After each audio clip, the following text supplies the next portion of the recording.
we take it a step further, right, and we start looking at the number of districts that were involved in suspending students, right? And you can see 743 districts, 346 districts, and those are the number of students. There was 84 school districts in the South that the only students that they expelled or suspended from school were African-American students. So nationally, 1.2 million black students were suspended from K-12 public schools in a single academic year. In the 132 southern districts, right, if you were African-American, you were 5 times likely to be sent out of the school for whatever reason. Interesting. Look at this. This is expulsion data. 427,768 black boys were suspended from school. But watch this. 14,643 were expelled. See, my question is, where are they going? What are they doing? Some of them wind up in a JJ setting, right? Some of them wind up in some of your services. But a lot of them, I'm pretty sure it's not 14,000 of them that are doing that. A lot of them are where? At home, on the street, right? Adding to this cyclical issue of culture in those neighborhoods and things like that. And so we're setting, when I talk about the school to prison pipeline being real, I look at it from the data standpoint and I see that it's pretty legit, right? In 77 southern districts, black students were disproportionately expelled 5 times higher than the student population. So let's talk about girls for a second, girls and boys. And I found this to be real startling. 47%. Look at this, our girls take the cake in those 13 southern states. Now in Texas, I'll show you Texas data here in a minute, it's the opposite. But across the state, 45% of the girls that are being expelled from school are African-American females. Very interesting. And that's just data, it's emotionless, right? So this is the current system of discipline here in Texas. And I got this from the TEA website. You can go, you can pull it, and you can look at it and kind of do what you need to do. So what you're gonna see is you're gonna see my graph grow like this. Over to the right, my right, your left on this side, this is the number, the percentage of students represented in the state of Texas. So in this particular case is African-American students. 13% of the student population in Texas is African-American, right? But you notice the line that goes across there, right? This is ISS, OSS, DAEP, JJAEP, and expulsion. You notice that 13% of the population is African-American students in the state of Texas, but you can see how they're above this line of proportionality, right? Let's look at our Hispanic students.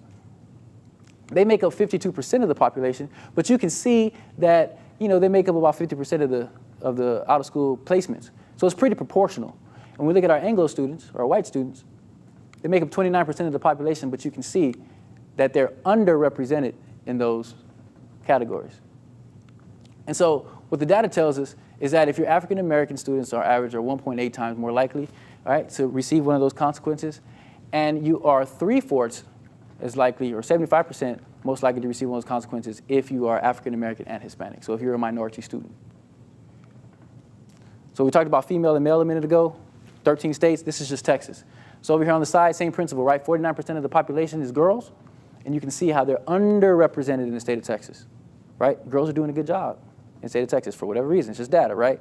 Now, fellas, you heard that term, right? Go big or go home, right? Look at my boys.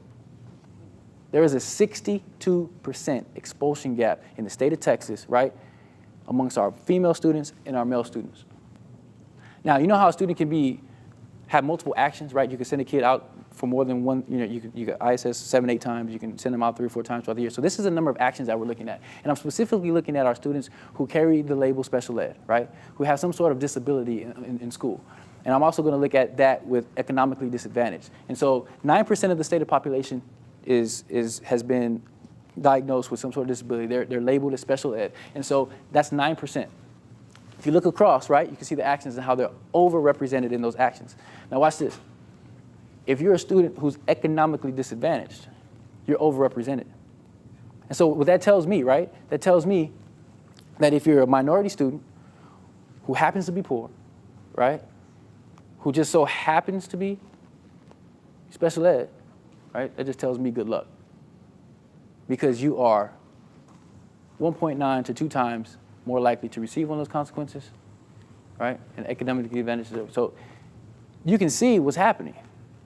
The data is the data. And so once we see data like this, now we have to start brainstorming, right? What are we going to do differently? See, because this isn't working. If you would think that if all these things were working, we would have the best behaved state in the nation. That's simply not the case. I pulled this from the U.S. Department of Health. This is diagnosis summary. There's 74.2 million students in the nation, or school-age students, right? 0 to 18 years old. And I put the 0 in there because it just made it easier for math. But those percentages amount to those numbers. 5 million of our students that are in the educational system right now have been diagnosed with ADHD. 2.5 behavior issue, and you can go on down the line and you can see what's happening. Let's face it, people, there are students that are in our schools who are coming to us with a wealth of problems. And what we're doing as educators, right, we're excluding them from what's taking place because we don't understand, or we fail to understand the things that they're coming to us with, and we fail to understand how to deal with them. Because it's easy to say, get out. It is estimated that 13 to 20% of the students, that's 1 out of 5, experience some sort of mental disorder in a given year. Right? There's a lot of students who come to our campuses every day, and I think you know this, right? We talk about PTSD being war, being Afghanistan, and you know, bless our soldiers who fight for our country and all those kinds of things. But a lot of our kids come to school with that type of PTSD drama every day to our campus because they go home to it every single day. And so if we don't start understanding what we're working with, people, we're going to have a problem. Well, we already have a problem. So my question to you is this. The students that we work with in our classes, the students that you work with in your agencies and in your clinics and things like that, are they weeds? See, I posed this question for my teachers, right? I said, are there weeds in your classroom? See, because I'm not a gardener per se, but I understand a little bit about agriculture, right? And I understand that if you have like a piece of land and you're trying to cultivate something on it, and weeds start to take over your crop, what do you do with the weeds? You exclude them, right? You pull them out. And you pull them out with the rationale that if I don't pull them out, they're going to overtake who I'm trying to cultivate. Follow me? And so when I look at this next quote here, it says, we may think, and this is Jeff Andre Duncan, right? He says, we may think that if we send out the disobedient child, we have removed the pain from our system. We rationalize the exclusion by telling ourselves that we have pulled a weed from the garden, allowing for a healthier environment for our children to grow. See, this right here is how educators sleep at night. We rationalize it, right? I have to get this kid out of my class because if I don't, the others won't learn. Now, I'm not saying that's right, wrong, or indifferent. I'm just saying that I like this one a little better. See, all kids are indigenous to my classroom. So therefore, there are no weeds. And if I start looking at my students like they belong, right, then I will react to them differently when it's my time to react with them. And I will react with them in a more positive tone so that they can maintain their position in my classroom, that position of belonging. And so remember I told you, I promised you that I was going to take you to that level, right? I was going to bring in some Maslow's and that kind of thing. I'm going to speak your language for a second. So everybody's familiar with Maslow's hierarchy of needs, right? And so right here, so you got physiological needs, food, water, shelter, warmth. Let's just be real. A kid cannot learn in your class, right? Or work with you in your situations without having the basic needs, right? Food, water, shelter. That's everybody, right?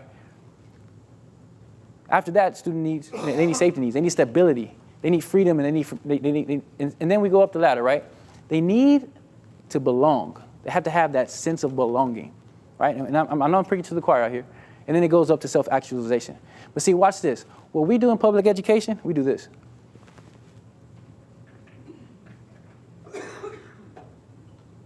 See, we tell kids right off the bat, if you can't, right? If you can't act the way I need you to act, then you can't belong. And so therefore, right, the need to achieve surpasses the need to belong. I invert those. Does that make sense? I want these kids to achieve, but in order for them to achieve, they have to first belong. But what do? I reverse it, right? I tell them that you have to first achieve before you can belong. And if you're not achieving, then bye-bye, you got to go. That's just principles of humanity, right? The more we exclude children, the more they will want to be there, right? I always laugh when teachers say, get out. And the kid's like, okay. I ain't want to be in here anyway. Right? And then they cuss at you, and then they come see me, and then we have to go down this road, right? And then you're all upset because I didn't hit them with the thumb. I sent them back to school with a starburst, but you actually caused that. It's a mindset shift. See, because if I make a student act like this is the best place on the earth, if I make a kid want to be with me the whole time, then I more than likely have the opportunity to reach them the way I need to reach them. Make sense? It's all about semantics, right? Who are we excluding? Data shows exclusion is working, right? We say that we're going to exclude you so hard and so furious that you're going to want to come back. That don't work. Doesn't work at all, right? Think about your staff meetings, right? Think about your staff meetings. If your boss, your principal, whoever told you, right, you can't come to my staff meeting, blah, blah, blah, you'd be like, okay, well, I'm good. I ain't want to be there anyway, right? You're not going to argue with that, right? You're not going to come back and be like, sir, man, please, I really want to get back. I really want to come to your meeting. You're not going to do that. This is human nature, right? Let's just break it down. Let's be real, people. So what we had to do, right, we had to think outside the box, right? We had to determine what was effective and what was efficient. What we were doing was efficient. It was easy. I process a kid, I get them on their way. I process a kid, I get them on their way. I was good at my job. I could do it all day. It's easy. But I realized that what I was doing wasn't effective because I kept seeing the kids over and over and over and over. And so how do I break that cycle? I don't know. Let's try restorative practices. So this is 6 applications of restorative practices, right? Community building circles. This is the key piece. We put this on the teacher. The teacher must build community with their classrooms. They must build a sense of stability, a sense of belonging, a sense of I can achieve here in order. They have to build that environment in order for those kids to prosper, right? And just like the tiers that I told you, as we go down to 6, the intensity arises. Okay? And so then we talk about restorative circles. Now, when I say circle, right, I really mean a circle. I mean really sitting with the kids down in a circle in the classroom and having a circle, put them in chairs, pass a talking piece, have conversations, ask questions, get to the root of the situation, right? And this is the root of restorative discipline or restorative practices. And then we go down, we're at victim offender mediation, right? When things are starting to happen, family group conference, right? I don't know if there's administrators in the room or counselors in the room, but have you ever wanted to take 2 sides or 2 families and put them together? Right? When I asked that, people were like, ooh, no, I don't know about that. Well, that's something that we do. We bring those families together. It takes a lot of pre-work, but we bring those families together. We bring those families together in an attempt to solve the bigger issue, right? Not necessarily worry about the consequence and all those kinds of things. So reentry circles, and I like this, the reentry circles. And let me stop here for a second, because a lot of you guys who work in the clinical portion of schooling, right? You get our students from the school. I know that at Ed White, a lot of kids were in and out of Clarity. It's just what it was, for whatever reason, right? And so they'd go for a few days, they'd come back. Sometimes they felt ostracized. Sometimes there was a stigma when they came back, right? Their kids, some of the other kids already knew what was going on, and so they really didn't want to come back. And so what we had to recognize is that in order for those kids to come back, right, and feel a sense of belonging, we had to re-enter them into our community. We had to bring them in. And so that was a matter of having a conversation, right? It was a matter of sitting down, saying, hey, welcome back. We missed you. Welcome you back. Let me buy you a taco. Let me give you a Starburst, whatever it is. And so let's make sure that you're ready to come to school. And see, if you're not ready to come to school and I put you in the classroom, it's a good chance that you're going to repeat what you did earlier because you're not ready. And if you're not ready, then how can I get you ready?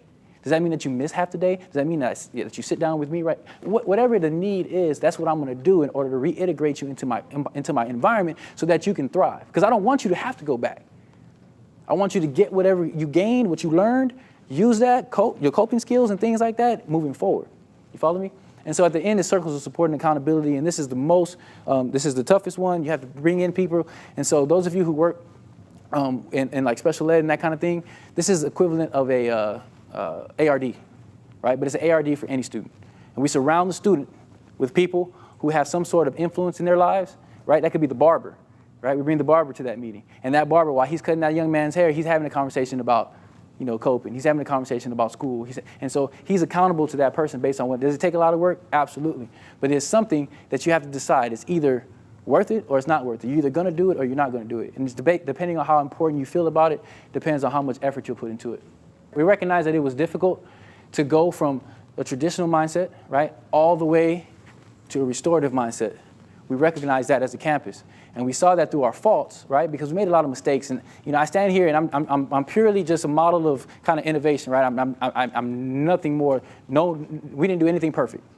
You follow me? We made a lot of mistakes. And what we recognize is that going from one end to one end is a tough piece. And so what we did is we combined them, right? We did a little restorative work with the traditional, kind of we put them together, right? And so we were doing things like we would give a kid an ISS assignment, and we would send a kid home, but he had to do these things before he came back. And so we got really creative in how we were doing things. And so Restore Additional was born. And so that's when we teach this to campuses now, we tell them you can't go from one extreme to the next, right? It's that pendulum swing. You can't do that. You have to, it's a process. It's slow. And we try to do that. We say we're going from here to here, and it kind of backfired with our teachers. And that's something that we learned. See, we didn't have anybody coming and teaching this to us. We built it as we went. We kind of like were building our airplane while we were flying it, kind of thing. It was just a blueprint. We created it. We made a lot of mistakes, and we tried to learn from it. And so restorative practices is a simple thing, right? It's A plus B plus C, and I hope that I get to my outcome. If I don't get to my outcome, then I'm going to try a different A, different B, a different C until I get to my outcome. If that doesn't work, then I'm going to try again. It's no different for what I'm doing, except this time I am depositing currency versus I suspend, I'm not getting anything. I suspend, I'm not getting anything. But see, at least this time I learned a little bit more about the kid's situation. I learned a little bit more about how I can support that student. And every time that we have this opportunity to invest in one another, the closer I am to getting him to conform or her to conform. And so if I can get to that point where they can trust me and I can trust them and we're working at this process together, then we're starting to see some positive outcomes. And so really quickly, how has it all helped? I can tell you this, from year 1 to year 2, we saw an 87% decrease in school suspensions. Now, I see everybody like this, but I'm going to be honest with you. That's easy to do, right? Stop suspending kids. I like to take credit for it, but we changed our mindset, right? We said, we're not sending kids home. We're going to figure out how to deal with them because they're our babies. It's different, right? We saw a 29% decrease in ISS placements. We saw a 38% decrease in office referrals. And I know people say, well, your teachers just probably stop writing referrals. No, believe me. At Ed White, I process 3,000 referrals a year. She said, ugh. Telling you, I worked my butt off. And through all of that, I learned a lot of things. Right? Remember I told you that we couldn't spell accountability? Right? That was a joke. Right? Don't have those students spell accountability because they're going to fail that test. In 13-14, we were ranked second. Actually, we were tied for first, but they ranked us as second with schools with similar demographics for growth. So we went from here to here, right? This was a school that didn't make accountability, wasn't going to make it accountability, couldn't see that in their for future, right? We also earned 4 distinctions in the area of mathematics, reading, social studies, and the top 25%. And this is under STAR. That's 13-14. 14-15, we got a 25% distinction for student growth again. We were in the top 25%. I haven't seen the new scores yet, but they look very promising.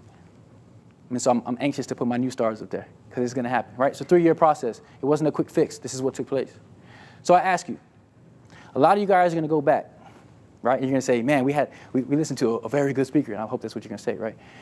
And he really made us think about some things. And so we really have to go back with a different mindset, right? We have to go back and we have to really change what we're going to do with our kiddos because obviously what he said is we're doing isn't working, and that's just the case. And I hope that I can energize you to go back and really say, I'm going to try to do something different with my students. I'm going to encourage somebody else to do something different with my students, and I'm going to change my own personal mindset, right? So that I can see kids for who they are, right? Who they can become rather than what they are in this moment. So I'm going to throw a little Tupac at y'all.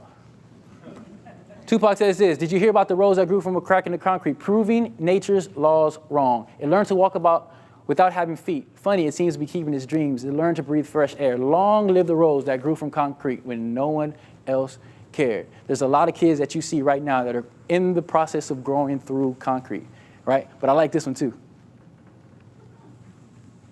See, you wouldn't ask that rose, right? You wouldn't ask that rose why they're growing from the concrete. You wouldn't ask that rose about its damaged petals. You wouldn't look at that rose differently. Obviously, what you would do is you would be in amazement at the fact that they had enough gall to stand up from the concrete and become who they are becoming. And hopefully, as adults, we have a little water that we can help them with, to help them grow out of their situations, to help them grow through their problems, and get to the point where they can be productive citizens in our society because somebody cared. And that's the key piece.